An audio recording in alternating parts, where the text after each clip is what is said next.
ਇੱਥੇ ਟੰਗਦਾਰ ਹੈ ਨਾ ਆ ਆਏ ਮਾਸੀ ਮਾੜਾ ਕਿਆ ਕਸੂਰ ਆ ਅਸੀਂ ਇਹ ਮਾੜੀ ਮਾਸੀ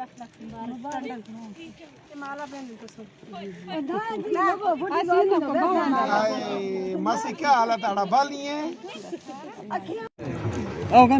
इस वक्त मैं मिलने से कि उनमें साहब आज आपने जो है यहाँ अमन ब्रिज का दौरा किया जम्मू। हम अक्सर देखते हैं कि पीओके लेने की बात की जाती है, आज जीरो लाइन पर आप क्या संदेश देना चाहेंगे? देखिए यहाँ हम इस वक्त ये बिल्कुल नीलम नदी के किनारे हैं जिसे कृष्ण गंगा कहते हैं और जीरो लाइन पर है। ये सारा एरिया इस समय बिल्कुल नियंत्रण रेखा LOC के ऊपर है और मेरे पीछे जितने गांव आपको नज़र आते हैं, ये घर नज़र आते हैं, वो सब पाकिस्तान के कब्ज़े वाले जम्मू कश्मीर का भाग है। और यहाँ हमारा तिरंगा झंडा ये लास्ट पोस्ट है, यहाँ बड़ी शान से लहराया जा रहा है।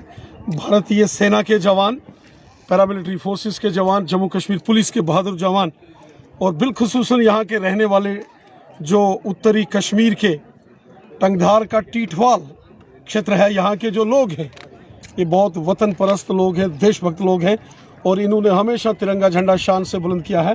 बिल्कुल मेरे सामने ये जो तिरंगा झंडा नज़र आ रहा है, इसके बिल्कुल पीछे ऊपर जहाँ पाकिस्तान के कब्ज़े वाला जम्मू कश्मीर है और वहाँ उनके झंडे भी आपको दिखाई दे रहे होंगे। यहाँ अमन सेतु है, वो ब्रिज है, यहाँ से उस क्षेत्र में कृष्ण गंगा नदी, नीलम नदी को पार करके जाया जाता है। उनको जो बिलखुसूसन यहाँ के रहने वाले लोग हैं उनको मुबारकबाद देता हूँ। टिठवाल के लोगों को, टंगधार के लोगों को, गुरेज के लोगों को, कि ये बहुत हुब्बल वतनी के जज्बे से रहते हैं। उड़ी के लोगों को, ये पक्के हिंदुस्तानी हैं।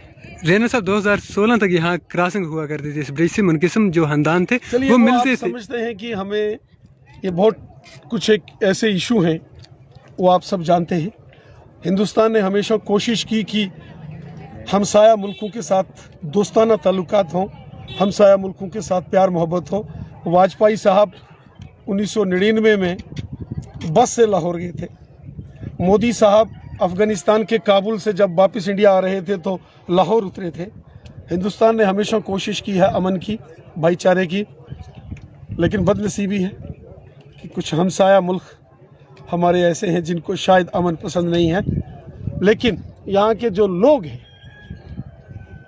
अधिकांश लोग यहाँ के पहाड़ी कबीले के लोग हैं, पहाड़ी ट्राइबल कम्युनिटी के लोग हैं और पहाड़ियों की एक खासियत है कि पहाड़ी हमेशा वतन परस्त और हुब्बल वतनी के जज्बे से काम करता है, मुल्क का वफादार है। जैसे हिंदुस्तान की आर्मी का, पुलिस का, पैरामिलिट्री फोर्सेस का जवान होता है, उसी प्रकार पहाड़ी कबीले के लोग होते हैं और यहाँ पहाड़ी लोग जो हैं उन्होंने हमेशा मुल्क का झंडा बुलंद किया है। मैं तमाम इन लोगों को और अपने आर्मी के जवानों को, बिलखुसूसन इस एरिए के अंदर जो हमारी सेना काम करती है इतने ऊंचे ऊंचे पहाड़ों पर, BSF काम करती है और हमारे जो जम्मू कश्मीर पुलिस के जवान, मैं इन सबको मुबारकबाद देता हूँ। हमारे जवानों ने ज़बरदस्त काम किया है। हमारे जवानों ने हमेशा अपने देश का झंडा बुलंद किया है और बिलखुसूसन अगर मैं जिक्र करूं इंडियन आर्मी का, इंडियन आर्मी जो हमारे देश का गौरव है, इंडियन आर्मी हमारे देश का स्वाभिमान है और इस टंगधार और टीठवाल सेक्टर में जो सेना के जवानों ने हमेशा मुल्क की हिफाजत की है। कहते हैं उस सरहद को कोई छू नहीं सकता जिस सरहद की निगहबान हो आंखें। वो हमारी सेना, हमारे लोग, हमारी पुलिस, ये सारे वो लोग हैं, सारे वो जवान हैं जिन्होंने हमेशा मुल्क का काम किया और मैं सबको दिल की गहराई से मुबारकबाद। तिरंगे झंडे के सामने पार का जो आपको गांव नज़र आ रहा है, ये भी हमारा इलाका है, वो भी हमारे लोग हैं, पहाड़ी लोग हैं सारे। लेकिन इस समय वो गुलामी की जंजीरों में हैं। एक दिन आएगा कि इसी तरह हम उन गांव में भी जाएंगे और उन लोगों से मिलेंगे और वो दिन आएगा कि उस गांव में भी हम अपने बीजेपी का झंडा लगाएंगे।